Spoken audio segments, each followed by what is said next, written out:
Hello, my beautiful souls. Welcome sa ating tarot reading session, Keep in Mind. General reading po ito. Maring mag-resonate, maring hindi. Kunin nyo na lang po kung para sa inyo and leave the rest.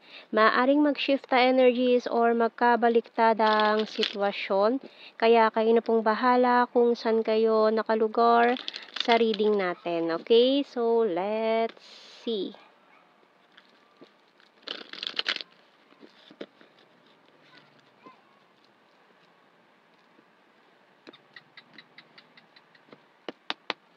So we have here the Two of Pentacles, Seven of Pentacles, and the Seven of Swords. Page of Pentacles and the Ten of Swords, Six of Wands, the Ace of Swords, and the Page of Wands. Okay. So yung bottom card is Five of Swords.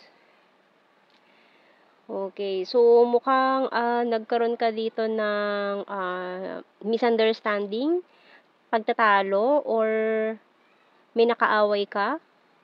Maaaring sa workplace, itong dahil may naiinggit sa'yo sa mga rewards na natatanggap mo, sa success na nakukuha mo sa iyong work. Maaaring itong taon to gumagawa rin siya ng paraan para masira ka dyan sa company nyo. Ayan, with the 7 of Swords, 10 of Swords natin. Mukhang binackstab ka nitong taon to, or may ginawa siyang secret na maaaring ikasira mo, ayan. Or baka nangyari na to kaya parang nagtalo kayo, nag-away kayo nitong taong to. Pero kahit ganun, good news is coming eh. Ayan, with the Page of Wands natin, mukhang ikaw pa rin naman ang papanigan ng mga tao sa paligid mo. And tuloy-tuloy pa rin yung blessings, no? Although parang nag-aalangan ka na rin dyan sa location or sa area kung saan ka nag-work ngayon. Kasi parang gusto mo nang umalis. Kasi parang may ino-offer sa yung bago. Mukhang yun yung isa sa mga good news na dumating na offer. Parang isang malaking opportunity na ino-offer sa'yo. Kaya parang nagja-juggling ka dito kung tatanggapin mo ba siya or hindi. Okay, so for some of you, parang matagal mo nang hinihintay itong opportunity na to eh. Pero dahil maganda yung outcome mo dyan sa trabaho mo ngayon, is parang nag-aalangan ka or nagdadalawang isip ka. Okay? So, tingnan natin anong message ng Archangel natin. Wow! Overcoming Difficulties by Archangel Jeremiel. The worst is now behind you and you're surmounting any previous challenges. So, ayan, nalampasan mo na yung malaking dagok na yan. So, lumabas na kung sino ba talaga ito naninira sa'yo. Kaya, parang wala na mga tao naniniwala sa kanya or maaari natanggal na rin siya diyan sa workplace mo. Kaya parang nabunutan ka ng tinik nung nawala yung taong yan na naninira sa'yo. And tingnan natin, mukhang may tao din kasi dito na humahanga sa dedication mo, sa galing mo dyan, sa trabaho. Talagang this person, nakamasid siya sa'yo, pinagmamasdan ka niyan, and talagang humahanga siya sa galing mo. Okay, so tingnan natin sa mga signs and symbol cards. Maring one of the boss na humahanga sa'yo, bilib na bilib sa'yo itong taong to. Ayan, so we have here Clover. Oh, you're so lucky. And Doll. Ayan, so although mga ano pa rin nandyan pa rin yung mga plastic persons na yan with this dull energy and coffin. So hindi pa rin agad mawawala. May mga tao pa rin dyan na although natanggal na yung isa na nag-cause ng major problem, no? Pero may mga tao pa rin na nakamasid sa na naiinggit sa natatamasa mo diyan. So we have here Coffin and Philo, Target and Airplane. So mukha kasing kung overseas itong opportunity na ito na hinihintay mo or itong bagong dumating, parang parang nagde-decide ka pa, ayan big fish. So malaking opportunity na binibigay sa iyo pero parang nag-aalangan ka kasi mukhang okay ka naman dito sa work mo, pero yun talaga parang hinihintay mo 'to matagal mo na siyang hinihintay pero ngayon lang dumating kung kailan okay na yung mo. Kumbaga, for some of you parang kapo-promote niyo lang tapos biglang eto na yung hinihintay mong opportunity, tapos parang nag-aalangan ka. Okay, so ayun, tingnan natin. And at the same time parang, itong taong 'to na may nagpaparamdam kasi sa'yong bago, lalo na at itong taong 'to ay interesado sa'yo. Okey, so tingnan natin sa tarot messages, oracle cards. Mukhang nag-aalangin ka rin na maiiwan mo siya, ganyan. So ayun, tingnan natin kasi, mahirap nga naman yung mga long distance situation lalo na at maraming mga tukso sa paligid. Okay, so we have here, I want commitment. So, hindi lang ano ang kayang ibigay nito, commitment pa. So, may pera na, tapos committed pa sa relationship. So, we have here giving up. So, kailangan may i-give up, no? Isa sa opportunity na ito, kailangan i-give up. Kasi hindi mo naman pwedeng i-grab parehas yan. So, I love your humor. Can't decide. Ayun o, hindi pa rin makapag-decide. Nagjo-juggling pa rin. No? About this. Kung kukunin mo ba itong opportunity na ito overseas or mag-i-stay ka sa work mo ngayon. Kasi mukhang promising na yung ano mo ngayon yung position mo. So, we also have here, I'm a liar. So, ito yung tao na nagsinungaling or gumawa ng story about you. Ayan, no. Maring business offer, may i-offer pa sa'yo na mas maganda. Talking to you telepathically and letting you go, walking away.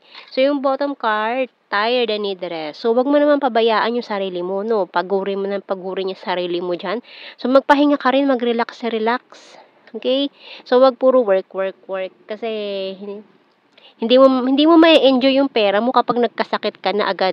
Bata ka pa, may sakit ka na. O, di ba? So, hindi mo ma-enjoy yung iyong pinaghirapan. So, mag-ano ka din, relax, rely ka ng time on yourself. Okay? So, tingnan pa natin messages natin sa hidden truth. I hide behind material things. So, I replay your conversations over and over. So, maaaring a past person din na maaaring energy din yon ng past person na sumira sa'yo or nag-cheat sa'yo. Maaaring may magparamdam. So, we have here, we both know I'm not the one for you and I knew exactly what I was doing. Or itong taon to na nakamasid sa'yo, pwedeng may something na kayo dati pero mukhang naudlot or hindi na nag-pursue into a relationship. I knew exactly what I was doing and I want you. I want you and I love you. And I will wait for a sign from you. The timing just wasn't right for us. So siguro, for some of you, nagkakilala na kayo nitong taon to before. Nung siguro hindi pa siya ganon ka-successful or hindi pa siya ganito kataas ang posisyon. Pero mukhang may something na sa inyo nito dati. And I remember every detail of that day. Okay, so maaaring naging classmate mo siya, colleague na dati, or nakasama mo na siya dati nung nag-i-start ka pa lang, parehas kayo, and then bigla siya naging successful ngayon, one of the boss na siya, 'di ba? Tapos ngayon magkatrabaho pa kayo, pwedeng ganun. Or diyan na kayo talaga nagkakilala, tapos kung ano man 'to naging story nitong taong 'to. Okay, so kuha tayo ng initials natin. Maaaring initials ninyo or kung ano man ang mabuo na connected sa inyo dito. We have U, C, P, pwedeng cup. Ayan, mga water sign, Cancer, Scorpio, and Pisces, and T. Letter V, O, X. Or may mga TV commercial, ganyan, or about sa television, or maaaring yun ang related nyo sa inyong work. F, A, E, Q, and Z. Ayan. So, let's see sa ating blue card. Uy, confessions. So, maaaring very soon magulat ka sa confessions itong taong to, sa mga aaminin niya. So, we have here understanding and chaser. Okay. So, mukhang big revelation itong mga i-confess sa'yo nitong taong to. And tingnan natin sa general signs and the messages natin. So, keywords na lang ito, hindi na kailangan i-explain. Ayan, vulnerable. So, mukhang ipapakita sa inyo nitong taon to yung vulnerable side niya. Okay, sa'yo lang. Kasi, mukhang ang tingin sa kanya ng mga tao is very tough, matigas, talagang, akala mo,